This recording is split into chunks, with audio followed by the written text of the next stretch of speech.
আসসালামু আলাইকুম প্রিয় দর্শকবৃন্দ, আশা করি আপনারা সবাই ভালো আছেন। আজকের এই ভিডিওতে আমি দেখাবো ইনশাআল্লাহ বিয়ানীবাজার উপজেলার শেওলা ইউনিয়নের চারাবই গ্রামের দাউদপুর এলাকাটি। আমি এখন বর্তমানে দাউদপুর এলাকার রাস্তা দিয়ে যাচ্ছি। প্রিয় দর্শকবৃন্দ, দাউদপুর এলাকার যে রুট দিয়ে আমি যাচ্ছি এখন বর্তমানে, এই রুটটি খুবই করুণ অবস্থায় রয়েছে। এখানের যে রুট দিয়ে আমি যাচ্ছি এখনও এই রুটটির ইটসলিংয়ের কাজ করা হয়নি। পার্শ্ববর্তী অনেক এলাকায়, এমনকি প্রত্যন্ত এলাকায়ও বর্তমান সময়ে অন্তত ইটসলিংয়ের রাস্তা রয়েছে, কিন্তু এখানের যে রাস্তাটি, এই রাস্তাটি মাটির হওয়ার কারণে আপনারা হয়তো দেখতে পাচ্ছেন বৃষ্টির কারণে মাটি এবং পানি একত্রিত হয়ে কাদায় পরিণত হয়েছে এবং এই রাস্তা দিয়ে যাতায়াত করা অত্র এলাকার লোকজনের জন্য ভীষণ কষ্ট হচ্ছে। প্রিয় দর্শকবৃন্দ, দাউদপুর এলাকাটি দীর্ঘ অনেক বছর যাবৎ রাস্তাঘাটের যে অবস্থা, এই অবস্থা থেকে উত্তরণের জন্য অত্র এলাকার লোকজন আশার আলো নিয়ে ওনারা দিন গুনছেন কখন এই এলাকার রাস্তাটি অন্তত ইটসলিং হবে অথবা আরসিসি ঢালাই করা হবে। প্রিয় দর্শকবৃন্দ, এই রাস্তাটির জন্য আমরা সবাই আক্ষেপ করছি যে রাস্তাটি কেন এখনো পর্যন্ত কোনো ধরনের ইটসলিংয়ের কাজ সম্পন্ন করা হয়নি। দাউদপুরে রয়েছে একটি সরকারি প্রাথমিক বিদ্যালয়, যা দাউদপুর সরকারি প্রাথমিক বিদ্যালয় নামে খ্যাত। অত্র এলাকাটি অনেক বড় একটি এরিয়া, অনেক বসত বাড়ি রয়েছে, অনেক লোকজন এখানে রয়েছেন। বৃষ্টি মৌসুমে, বর্ষা মৌসুমে এই এলাকা দিয়ে যাতায়াত করা যানবাহন নিয়ে এবং পায়ে হেঁটে মানুষের যে কি পরিমাণ কষ্ট হয়, আমরা যখন কোনো রুট দিয়ে যাই তখন আমাদের মনের মধ্যে আসে এই রুট দিয়ে আমরা যাব কিভাবে। কাদাময় রোড, মাটির রোড, পিচ্ছিল এবং কাদামাখা, কর্দমাক্ত। সুতরাং অত্র এলাকার মানুষ প্রতিদিন বৃষ্টি মৌসুমে যাতায়াত করেন। চারাবই বাজারে যান, কেউ বিয়ানীবাজারে যান, কেউ আত্মীয় স্বজনের বাড়িতে যান অথবা দূর দূরান্তে যান। এই রুটটি দিয়ে অত্র এলাকার মানুষ যাতায়াত করেন। সেজন্য এই রুটটি অন্তত ইটসলিংয়ের একটা ব্যবস্থা করা হলে লোকজন অত্র এলাকার যে সমস্ত ভাই এবং বোনেরা রয়েছেন, যে সমস্ত মা বোনেরা রয়েছেন, ওনাদের বয়োবৃদ্ধ অনেক রয়েছেন, এলাকার মধ্যে অনেক রোগীও রয়েছেন, শারীরিক অক্ষমতা সম্পন্ন মানুষও রয়েছেন, বিশেষ চাহিদা সম্পন্ন থাকতে পারেন। তো আমি স্থানীয় প্রশাসন, ইউনিয়ন পরিষদের কাছে বিনীত অনুরোধ করব যেন অত্র এলাকার এই দাউদপুরের রুটটি অন্তত ইটসলিংয়ের একটা ব্যবস্থা যেন করে দেন। এই চারাবই গ্রামে এবং দাউদপুর গ্রামে বিশাল বড় একটি গ্রাম।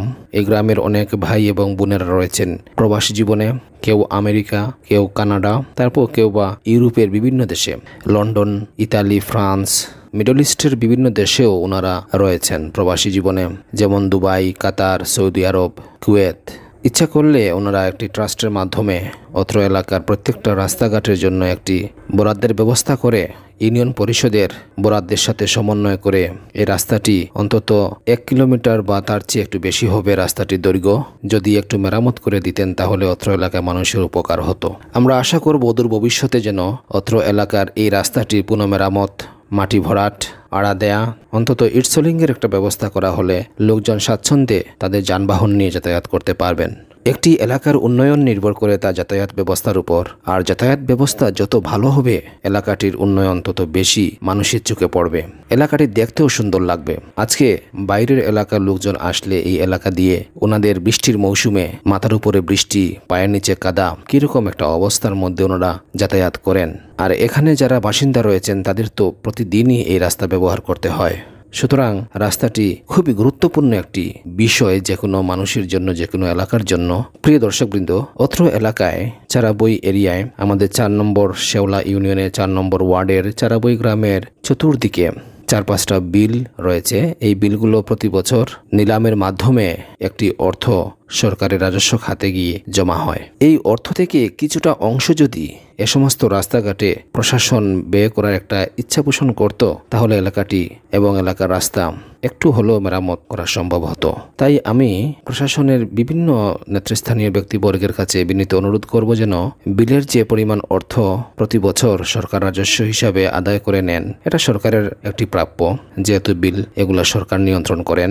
আমি এটা এজন্য বলছি যে এই টাকাগুলো যদি কিছু অংশ অত্র এলাকার ইউনিয়ন পরিষদের বরাদ্দের সাথে এবং প্রবাসী ভাই বোনদের বরাদ্দের সাথে সমন্বয় করে কিছুটা টাকা যদি এলাকার রাস্তাঘাটের উন্নয়নে ব্যয় করেন, তাহলে এলাকাটি আরও উপকৃত হবে এবং রাস্তাঘাট আরও সুন্দর হবে।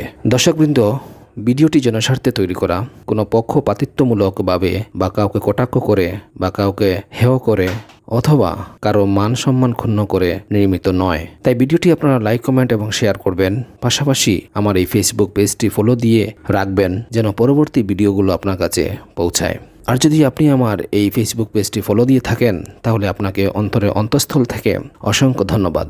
আসসালামু আলাইকুম।